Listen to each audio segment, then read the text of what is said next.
Likutei sichos, Chelik Tezayin, Volume 16, the second sicha for Parshas Boy. This is halachic analysis regarding the mitzvah of the offering of the Korban Pesach, the two components of that mitzvah, namely the actual offering of it, which is the slaughtering of it during the day, the eve of Pesach, the eve of Passover, the 14th of Nisan, and the consumption of it on the night of Pesach, on the night of the 15th of Nisan. At the end of the Sikha, the Rebbe will explain the backstory, so to speak, of the halacha by esoteric means. In other words, according to Hasidic perspective, will give us a better appreciation as to why the halacha is the way it is. In order to better flow through the Sikha, it's worth prefacing with the following few points. Number one, as I mentioned, the offering of the Korban Pesach is on the actual day of the afternoon of the 14th of Nisan. The consumption of it is at the night, the time that the Jews awaited and actually exited Egypt. That's the night and the early morning of the 15th. Corresponding to this time, exactly a month later, there is a makeup date. That is the Pesach Sheni, the second Passover, which is the 14th of Iyar, exactly a month later, for one who, for whatever reason, could not offer it or did not offer it on the first opportunity, the regular time, the time that is allotted for everyone, that individual could offer it on the 14th and consume it on the night of the 15th, corresponding to the night of Passover. Now, when it comes to slaughtering the Korban Pesach, we know the Torah says, the Torah mandates that there has to be minuyim. Minuyim means that there has to be registered, a registration. That any person, in order to be part of that Korban Pesach, has to be registered on the Korban Pesach. Now, how do you register? Well, there has to be at least a kazayit, which is a minimal amount of food, a minimal amount of consumption means there has to be at least a kazayit's worth of meat for you to be able to consume in order for you to be counted. Case in point, what happens if, let's say, too many people registered for the same little lamb? Only those that reach the quota, that reach the threshold of the amount of flesh that's there available, practically speaking, that there should be a kazayit for each, only they can actually be counted as if they have offered the Korban Pesach. Those who exceed that amount, they will have to now either quickly go and offer another Korban Pesach, another Passover offering, or they'll have to make it up on the Pesach Sheni. Now there's another mitzvah associated with this, and that is the mitzvah of chanting the Hallel. The Hallel is a special verses, special chapters of praise. It's actually in the book of Psalms, but it's a special song of praise for Hashem for the various miracles, beginning with the creation of the world and all the miracles He's done does for the Jewish people. And this has to be chanted, has to be recited, while offering the Korban Pesach, which is the time of the slaughtering, and at night during the consumption of the Korban Pesach, which we do during the Seder Teva. At the Seder, we actually recite the Hallel in the Haggadah, half before the meal, half after the meal, after we eat Afikoman. And likewise, those who bake matzah on the afternoon of the eve of Pesach, which is considered to be something very special, also recite the Hallel corresponding to this, commemorating this idea of having chanted the Hallel during the offering of Pesach. So let's go into the actual Sikha.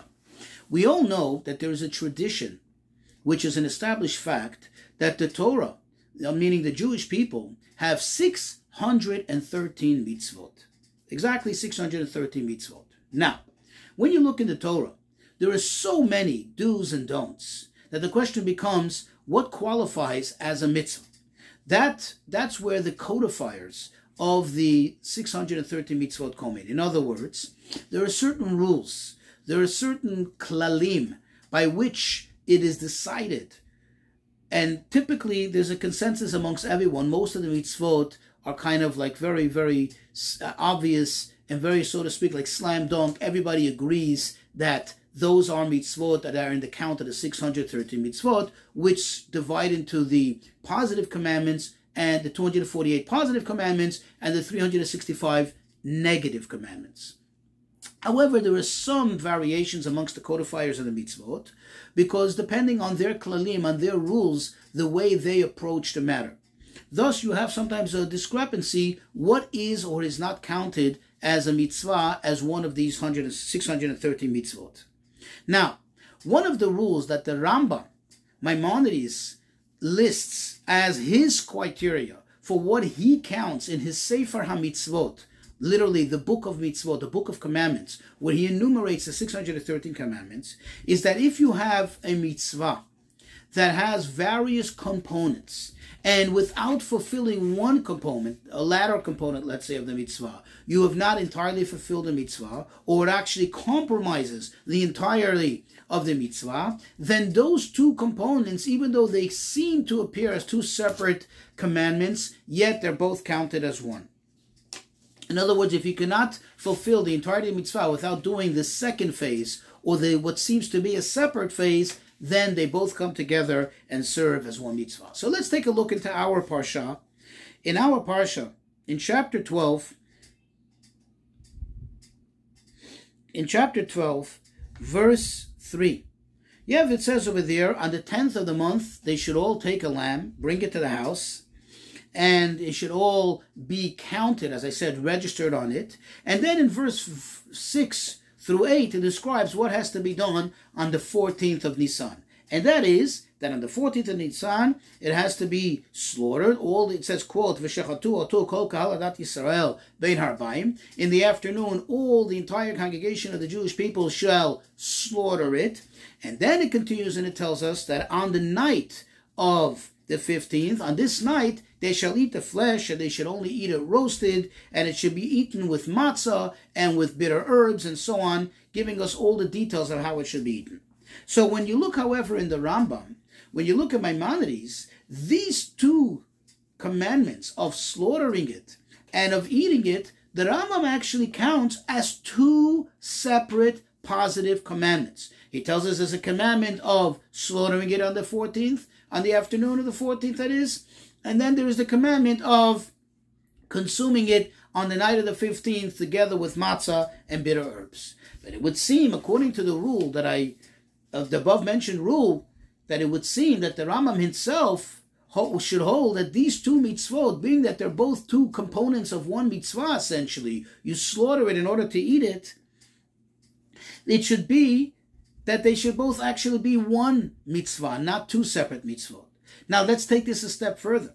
Remember, I mentioned in the introduction that in order for one to be registered on the Korban Pesach, and it should be counted for him as if he had done the mitzvah, even though in actuality he has not consumed it, for whatever reason came the night of Pesach, and this person for whatever reason was a no-show, or could not eat from it. Somehow something went wrong, he wasn't up to it and he didn't eat it. The question is, has he fulfilled his obligation of offering the Korban Pesach, of offering the Passover offering? The answer is yes, if at the time that they slaughtered it, at the time that he was registered for it, and they slaughtered it, there was potentially enough, at least of a minimum amount of a kazayit worth of meat for him to consume. Remember, if too many people register for it, then those who exceed that amount, they are not counted, even though the thing was slaughtered. Even if later they came and they actually ate from it, but since at the time of slaughtering, there wasn't potentially anything for them to be eaten, anything for them to eat, there wasn't enough for them to eat at least a minimum amount of a kazayit, then they are not counted on it. So we see that the slaughtering is so very much connected to the eating. So the question becomes, why does the Rambam enumerate it as two separate mitzvot when it would seem that according to the Rambam's own rule, it should be both counted as one? Now the son of the Rambam, Rabbi Avram ben Moshe, the son of the Rambam, he answers this question. And he says that since these two mitzvot come at two separate times, two varying times, one, as I mentioned, was on the 14th, And the other one is on the very next day, because remember, the Jewish calendar begins at night. The night of Pesach, the night of the 15th. Therefore, it is two separate mitzvot. Another reason he gives is because the slaughtering of the Korban Pesach is actually connected to a very, very harsh punishment, the punishment of karet. God forbid if one does not do, it's one of the only positive commandments, that if one does not fulfill it, one is actually liable to be punished with karet, which is a form of death coming from heaven.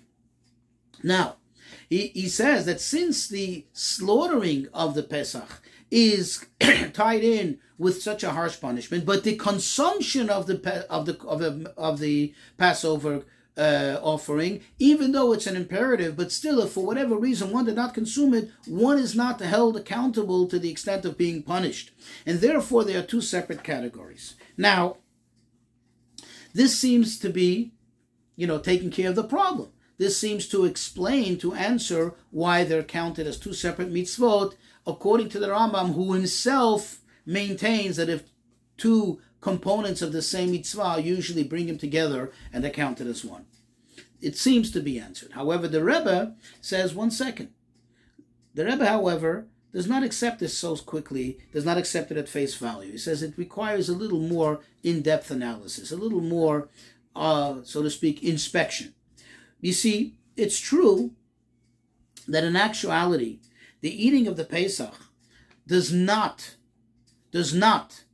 disqualify or qualify this slaughtering, because like we mentioned, if for whatever reason somebody doesn't eat the Korban Pesach, it does not take away from the fact that he has been part of the Korban Pesach, and therefore if it was slaughtered for him on his behalf, because he was registered for it, at the time of the slaughtering he was registered for it, then it's counted for him. Says the Rebbe, that's true. But in actuality, the fact is that the purpose of the slaughtering is the consumption. In other words, you cannot ignore, you cannot run away from the fact that when the Pesach is being slaughtered, when it's being offered on the fourth thing, it's being offered for the purpose and for the exclusive purpose, unlike any other offering, by the way, unlike any other korban, it's being offered for the exclusive purpose and objective of being consumed. So how can we separate the two? That's number one. Another question is, the fact that the son of the Rambam, Rabbi Avram, makes the argument that since they come at two different times, therefore they are counted as two separate mitzvot, also is questionable. Why, says the Rebbe? Because, you see, we do find a precedent for this. We do find other mitzvot that come at two very separate times of the day, and yet they come together and they're both counted as one. A good classical example for it is, we know there's an obligation to read the Shema in the evening, and then there's an obligation to read the Shema in the morning. These are two separate times. And yet, even though they're two separate times, the Rambam himself counts both the recital of the Shema in the evening and the recital of the Shema in the morning as one mitzvah. And therefore the question is, again, why and how is it possible that the Rambam counts it as two separate mitzvot? So the Rebbe says, in order to understand this, in order to answer this, we'll ask yet one more question. We find, for example, when it comes to the typical offering, meaning, let's take, for example, the common offering, the Karban Chatat, the sin offering. There, the Rambam enumerates the mitzvah of offering the Korban Chatat, which is a mitzvah in itself, the slaughtering of it, and then the mitzvah of consumption of the Korban Chatat, which part of it has to get consumed by the Kohanim, part of it has to get consumed by the person offering it. The consumption of it, the Rambam doesn't enumerate as an individual mitzvah, but rather part of the general mitzvah of the consumption of the kochim, meaning of the various holy foods in the holy temple which need to be consumed. So the question asks the Rebbe is, why didn't the Rambam include the consumption of the Korban Pesach, of the Passover offering, as part of the general mitzvah of consuming any and all korbanot, all the offerings that need to be consumed? Why didn't he just do that? And the answer is obvious, because we find that the Torah itself made the eating, the consumption of the Korban Pesach, something very unique, something very special.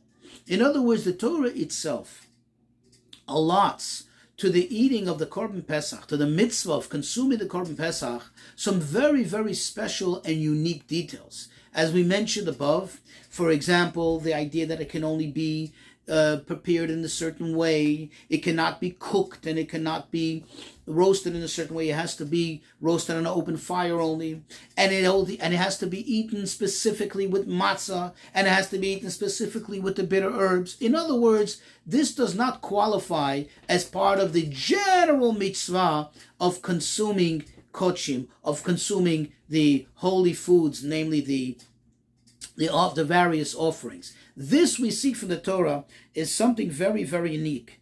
And even as that's how the Rambam presents it, that since there's so many different details that the Torah allots to the eating, to the consumption of the Korban Pesach, this gives us an idea. This tells us that this is a unique eating.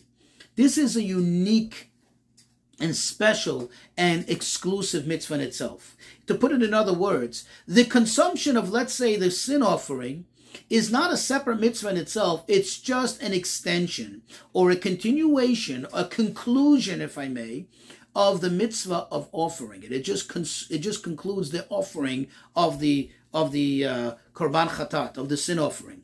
Whereas in the consumption of the Korban Pesach, it's obvious in the Torah that the Torah itself makes this eating of the Korban Pesach, the consumption of this Passover offering, something special, something unique, something exclusive. And that is what leads us to the conclusion. And that's what led the Rambam to the conclusion that these are two separate mitzvot. There's the mitzvah of offering the Korban Pesach. True, it's qualified. And especially the registered people to it are qualified by the fact that they could potentially eat from it. That's true, but that's only just a detail in the qualification and criteria of it. But then there is the mitzvah of consuming it, which the Torah turns into a special, unique, exclusive thing.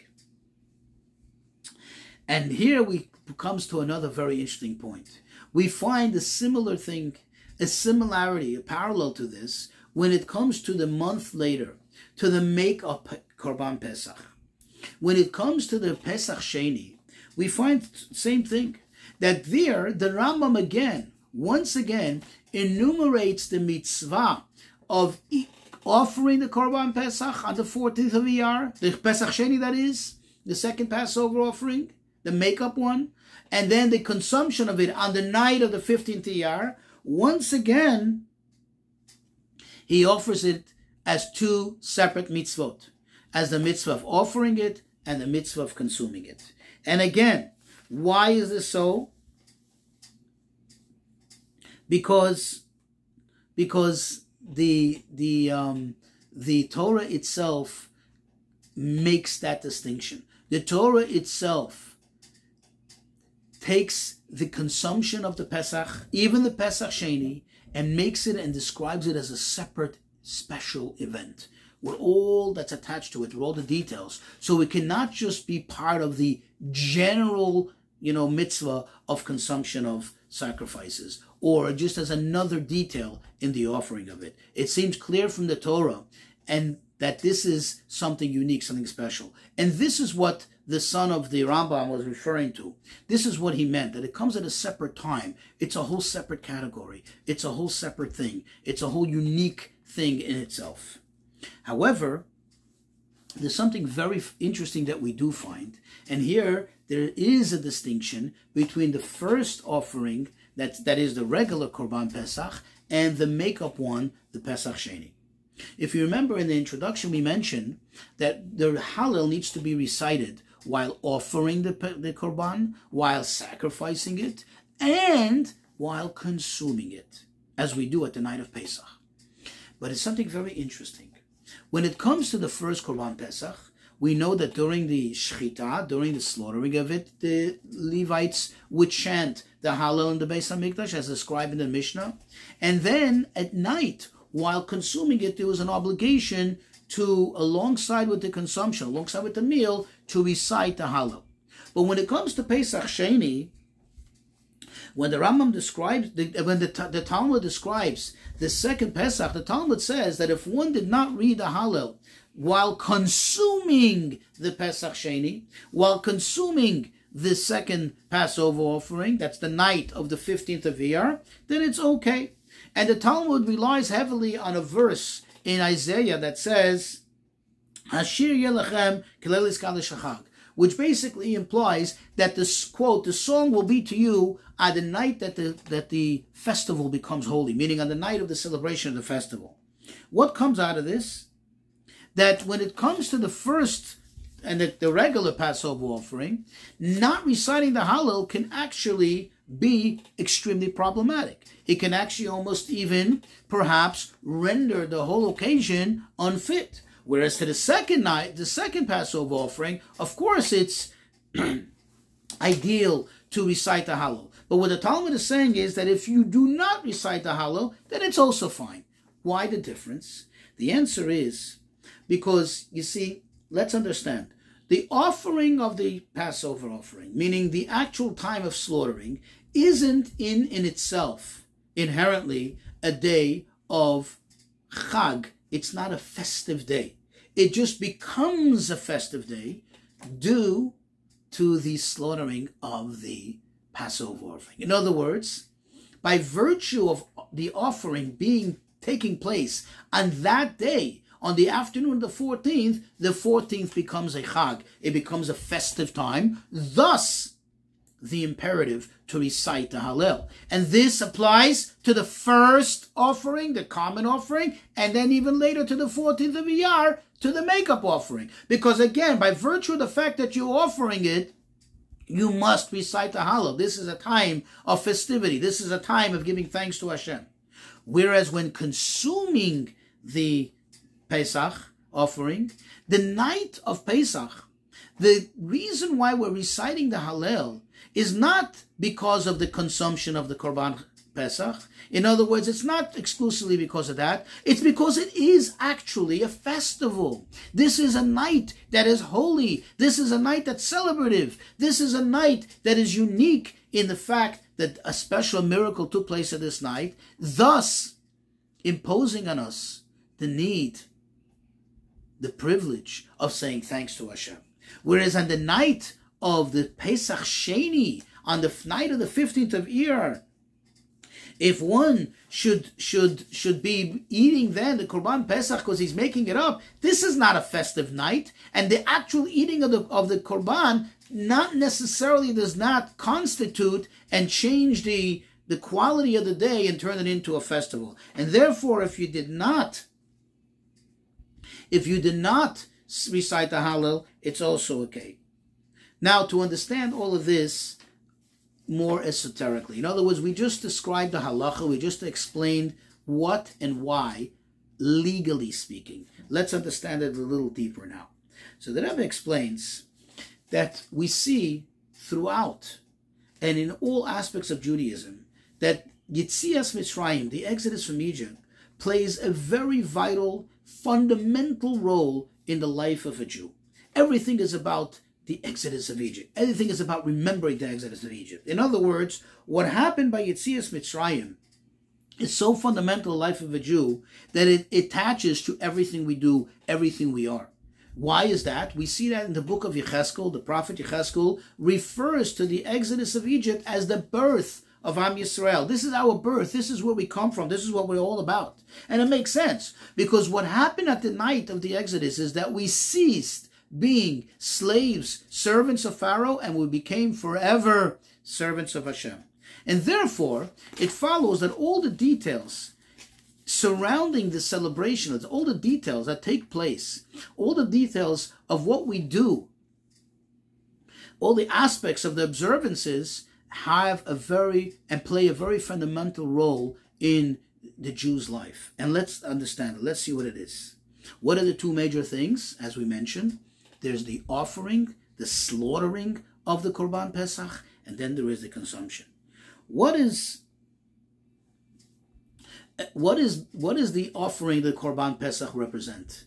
So we know when Hashem said to them, Mishchu ukhu lachem tzon. If you remember, we quoted the verse where Hashem says, draw your hands away and take for you sheep. What does it mean, draw your hands? What does it mean, pull? What does it mean, take away? What it means is, as the sages tell us, is remove your hands from idol worship. Draw away from idolatry and take the symbol of idolatry of the Egyptians, and that is what you're going to slaughter. In other words, slaughtering the lamb, slaughtering the Korban Pesach represents the Jew going on Misirut Nefesh, on self-sacrifice, selflessly going against the Avodah Zarah, going against the idolatry, and showing that he has no part of it, and he's not afraid to stand up against it. That is the Shechita, that is the slaughtering. What is the consumption of the Korban Pesach? What does that represent? The idea that one has to absorb it. It should not remain superficial. One has to internalize it. One has to bring it into themselves, and it should become, as food becomes, part of your flesh and blood, part of your entire being. That every aspect of you, every detail of you should be inspired, should be infused with this idea of self-sacrifice, of being detached from idolatry and being connected to Hashem. So this is so fundamental, and this is, by the way, why we find, the only mitzvah in the Torah we find, that Jews should come and complain, the individuals who are not able to partake in this mitzvah the very first time around, that they should come and complain and say, why should we be left out? We don't find this by any other mitzvah. In other words, this concept of Pesach Sheni, of having a makeup time, does not exist in any whatsoever mitzvah. In fact, we know most mitzvot, in fact, no matter how fundamental they are, once you missed out the opportunity, it's lost. If one missed out tefillin, if one missed out saying Shema, it's gone forever, that opportunity. Here the Torah lets you make it up because this is so fundamental. This is not something that a Jew can do without. However, when it comes to reciting the Hallel, that is more connected to the sanctity of the day. That is not so much fundamental, so to speak, in the actual life of the person. That is the object. That is the life of the day. That is the importance of the day, the quality of the day. And therefore, there is a distinction between the first Pesach and the second Pesach, because the second Pesach is not a festival. And therefore, you don't have to recite Hallel. If you didn't, you didn't. It's fine. But the first one you do, because it's not about the eating of the Pesach, but rather it's about the time in which you eat it. And this explains to us, what this mitzvah is all about, and how special it is, how important it is, and how it plays a role in the life of every Jew.